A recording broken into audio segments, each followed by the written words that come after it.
Olá pessoal, tudo certo? Bem-vindos ao Chalé da Leitura. Bom, o vídeo de hoje é sobre algo que eu gosto, mas ao mesmo tempo não gosto. Recentemente lançou a 4ª temporada de The Witcher na Netflix, e a gente vai analisar hoje, fazer uma crítica com relação à temporada em si e qual a semelhança da temporada com os livros que ela vai abranger. Então, se você quiser uma crítica sem spoilers e minha opinião como leitor, como fã de The Witcher, que já zerou todos, jogou todos e também já leu todos os livros, fica aqui nesse vídeo que eu tenho certeza que você vai gostar, beleza? Então, sem mais delongas, bora pro vídeo!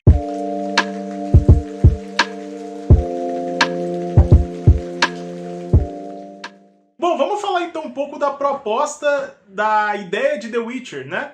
A ideia inicial era abranger a cada temporada um livro diferente. Então é como se a primeira temporada fosse O Último Desejo, o segundo Espada do Destino e por aí em diante. Só que aí nós temos um grande problema. A 4ª temporada ela vai juntar, condensar 2 livros em 8 episódios. Quais são esses livros, Renzo? O primeiro é Torre da Andorinha, e o segundo é Batismo de Fogo. Esses 2 livros aqui de The Witcher, inclusive são os meus favoritos, principalmente Torre da Andorinha, eles foram condensados nessa temporada em 8 episódios. Renzo, isso funcionou? Deu certo na série? Ficou legal? Minha resposta é simples. Não. Vamos entender por que eu falei não, pessoal. Torre da Andorinha e Batismo de Fogo são livros muito detalhados. Assistindo a série, eu me senti como se eu estivesse assistindo a Ordem da Fênix de Harry Potter. Quem já leu a Ordem da Fênix e quem já viu o filme, sabe que faltou muita coisa que estava no livro e que não tá no filme. Eu me senti da mesma forma vendo a 4ª temporada de The Witcher.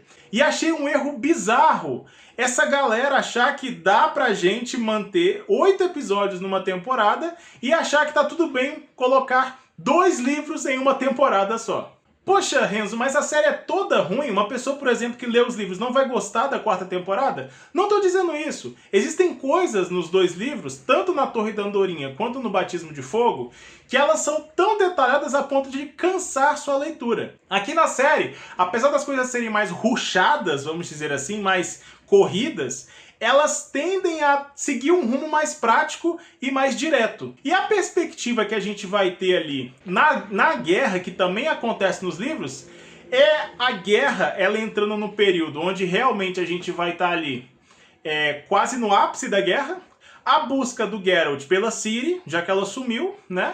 E a guerra das feiticeiras, né, da Yennefer, por exemplo, contra Vilgefortz, que é o mago apresentado ali com relação aos vilões. Um outro ponto que eu achei abominável, eu não vou dar spoiler de quem é, mas mataram um personagem que é extremamente importante, que ele nunca morreu nos livros. Nos jogos acontece alguma coisa com ele que eu não vou falar o que é, mas mataram um cara simplesmente porque... História. A minha visão sobre essa série é que eles se inspiram nos livros, mas ao mesmo tempo tentam guiar a história para um rumo totalmente diferente. Porque eu não sou muito fã de matar a personagem que no livro estava vivo e aqui tá morto, para dar um impacto. Só que a série tenta fazer isso e ao mesmo tempo que tenta, não consegue dar o impacto necessário na morte desse personagem. Então a gente fica um pouco perdido, tá? Você matou o personagem, e aí? Sabe? Não faz sentido nenhum. Pelo menos na série não implica muito nisso. Agora, se tratando dos pontos positivos da série, eu posso citar alguns. A fotografia é legal, as cenas de ação são bem ensaiadas, o cenário ali, toda a caracterização dos personagens, as roupas, bem maneiro, bem legal. Mas mesmo assim a história não é condizente com os livros. Então, a minha opinião realmente assim se você ler os livros, provavelmente você não vai gostar da série. Agora, se você for com uma outra perspectiva, pensando, poxa, eles se inspiraram nos livros, mas não fizeram uma história igual, talvez você goste, mas ainda provavelmente vai achar a história muito corrida. Como eu disse pra vocês, 8 episódios, pessoal, não dá pra resumir 2 livros. Deixa eu mostrar uma coisa pra vocês. Essa é a grossura da Torre da Andorinha e essa é a grossura do Batismo de Fogo. Se a gente juntar esses 2 livros, dá mais de 600 páginas. Então me explica, como resumir 600 páginas, 700 páginas em 8 episódios de 1 hora?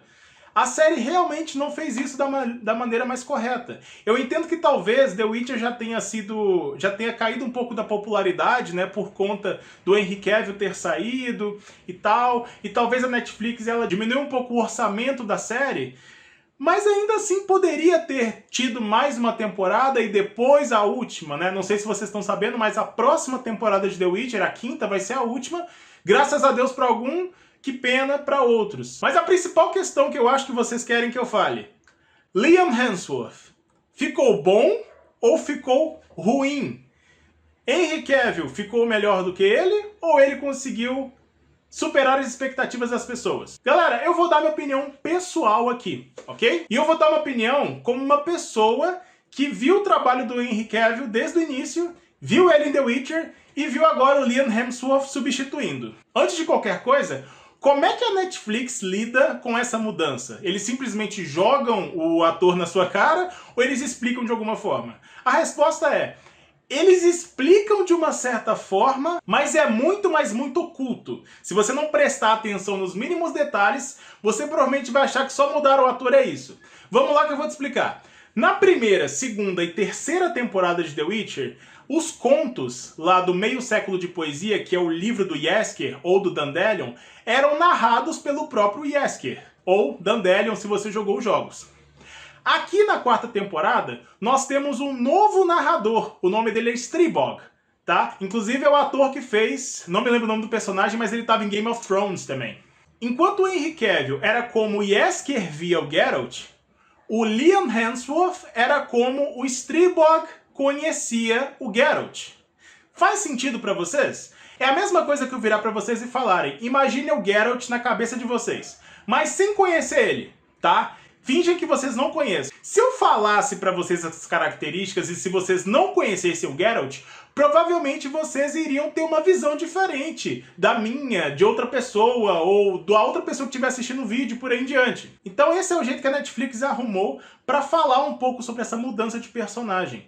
O personagem continua o mesmo, só que a visão do personagem é totalmente diferente. E vamos falar sobre a atuação, né? Liam Hemsworth. E aí? Bom, ruim? Pessoal, em questão de atuação, eu acho que o Henry Cavill, o Liam Hemsworth, não tem quase nada de diferença. Ele tem uns filmes legais, ele tem uns filmes bacanas, não sei agora de cabeça, mas vou deixar aí na tela pra vocês. Assim como o Henry Cavill tem fracassos e sucessos também, mas ele como Geralt, ele é até bem dedicado. Ele tende a não imitar o Henry Cavill, ele faz a versão dele do Geralt. Você consegue perceber um pouco de nuance nas vozes. O Henry Cavill sempre ficava com aquela voz um pouco mais baixa, falando pouco. Esse Geralt do Liam Hemsworth, ele tende a falar um pouco mais alto. Quando eu falo alto, pessoal, é questão de timbre, tá? O Henry Cavill tem um timbre um pouco mais baixo, o Liam Hemsworth tem um timbre um pouco mais alto. Ele fala mais, ele gesticula mais nas cenas, então a gente consegue ver essa diferença de atuação. Mas quer dizer que tá ruim? Para os padrões da Netflix, eu vou dizer que não, tá na média, tá, pessoal? Eu acho que o Liam Hemsworth foi uma jogada muito interessante para ser escolhido. Porque, na minha opinião, se você pegar os dois, assim, próximos, você vai ver certas semelhanças em questão de aparência. Então eu acho que eles preferiram um ator que, ao mesmo tempo que fosse novo, trouxesse semelhanças para as pessoas não assustarem tanto. Mas isso funcionou? Galera, infelizmente não. A temporada 4 de The Witcher, ela não está com boas aceitações de fãs, tá? A última vez que eu chequei no Rotten Tomatoes, ela estava em 48%, apesar da crítica estar em 98%, tá? Certified Fresh, lá no Rotten Tomatoes, mas infelizmente não agradou os fãs. E principalmente por conta dessas mudanças de atores. Tinha muita gente que era fã do Henry Cavill pela atuação, ou talvez por ele ser muito bonito. Muita gente, né, reclamou disso. Mas ainda assim, é um bom ator. Então se você tá com um pouco de relutância pra assistir, ou algo assim do tipo, eu recomendo você pelo menos experimentar pra ver se o Liam Hemsworth te agrada, tá? Se o único motivo pra você não assistir é por causa da troca de atores, me desculpa, mas você tá sendo extremamente ignorante. Então eu sei que a gente tende a ter um pouco de birra ali por conta da gente ter um ator favorito ou algo assim. Mas exclusivamente, se esse for o único motivo de você não assistir a quarta temporada, assista, cara. Dê uma chance pro Liam Hemsworth, ele fez um bom trabalho. No geral, é uma série boa para as pessoas assistirem? Minha resposta é: depende. Se você já leu os livros, já jogou os jogos, já jogou todos, zerou todos, você provavelmente não vai gostar da série. Justamente por conta da mudança de roteiro que a série teve com relação aos livros, beleza?